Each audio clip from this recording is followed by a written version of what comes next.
दिल को छू जाए कहानी चैनल में आपका स्वागत है। आज की कहानी का शीर्षक है एकलव्य की गुरु भक्ति। तो चलिए कहानी शुरू करते हैं। आचार्य द्रोण राजकुमारों को धनुर्विद्या की विधिवत शिक्षा प्रदान करने लगे। उन राजकुमारों में अर्जुन के अत्यंत प्रतिभावान तथा गुरु भक्त होने के कारण वे द्रोणाचार्य के प्रिय शिष्य थे। द्रोणाचार्य का अपने पुत्र अश्वत्थामा पर भी विशेष अनुराग था, इसलिए धनुर्विद्या में वे भी सभी राजकुमारों में अग्रणी थे। किंतु अर्जुन अश्वत्थामा से भी अधिक प्रतिभावान थे। एक रात्रि को गुरु के आश्रम में जब सभी शिष्य भोजन कर रहे थे, तभी अकस्मात हवा के झोंके से दीपक बुझ गया। अर्जुन ने देखा, अंधकार हो जाने पर भी भोजन के कौर को हाथ मुंह तक ले जाता है। इस घटना से उन्हें यह समझ आया कि निशाना लगाने के लिए प्रकाश से अधिक अभ्यास की आवश्यकता है, और वे उसी रात्रि से अंधकार में निशाना लगाने का अभ्यास करने लगे। गुरु द्रोण उनके इस प्रकार के अभ्यास से अत्यंत प्रसन्न हुए। उन्होंने अर्जुन को धनुर्विद्या के साथ ही साथ गदा, तोमर, तलवार आदि शस्त्रों के प्रयोग में भी निपुण कर दिया। उन्हीं दिनों हिरण्यधनु नामक निषाद का पुत्र एकलव्य भी धनुर्विद्या सीखने के लिए उद्देश्य से द्रोणाचार्य के आश्रम में आया, किंतु निम्न वर्ण का होने के कारण द्रोणाचार्य ने उन्हें अपना शिष्य बनाना स्वीकार नहीं किया।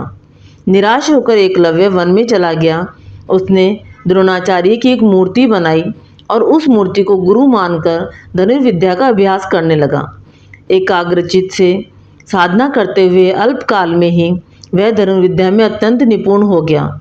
एक दिन सारे राजकुमार गुरु द्रोण के साथ आखेट के लिए उसी वन में गए, जहाँ पर एकलव्य आश्रम बनाकर धनुर्विद्या का अभ्यास कर रहा था। राजकुमारों का कुत्ता भटक गया और एकलव्य के आश्रम में जा पहुंचा। एकलव्य को देखकर वह भौंकने लगा।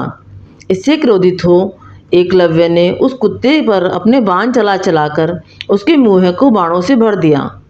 एकलव्य ने इस कौशल से बाण चलाए थे कि कुत्ते को किसी प्रकार की चोट नहीं लगी, किंतु बाणों से भिज जाने के कारण उसका भौंकना बंद हो गया। कुत्ते के लौटने पर जब अर्जुन ने धनुर्विद्या के उस कौशल को देखा, तो वे द्रोणाचार्य से बोले, हे गुरुदेव, इस कुत्ते के मुंह में जिस कौशल से बाण चलाए गए हैं, उससे तो प्रतीत होता है कि यहाँ पर मुझसे भी कोई बड़ा धनुर्धर रहता है। अपने सभी शिष्यों को लेकर द्रोणाचार्य एकलव्य के पास पहुँचे और पूछा, हे वत्स, क्या ये बाण तुम्ही ने चलाए हैं? एकलव्य ने स्वीकार करने पर उन्होंने पुनः प्रश्न किया, तुम्हें धनुर्विद्या की शिक्षा देने वाले कौन हैं?